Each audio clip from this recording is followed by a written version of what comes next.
ఇది చూడండి, ఇంకొకటి చూపిస్తాను. ఇలా ఇలా పట్టుకోవాలి, ఇలా ముంచాలి, మొత్తం ముంచాలి.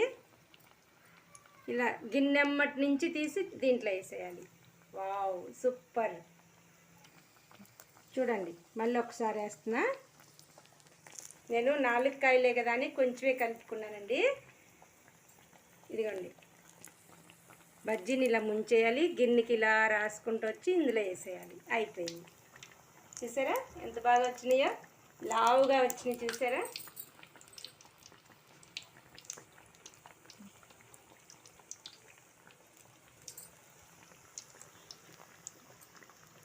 చూడండి, 4 వేసుకున్నాను. నిదానంగా స్టవ్ మధ్యలో పెట్టుకుని వేయించుకోండి. అంచు గీకటం వల్ల చూసారా ఎలా అయిందో, పచ్చిమిరపకాయ కూడా బయటికి కనపడింది. గిన్నెమ్మట ఇలా నిదానంగా లాక్కుండా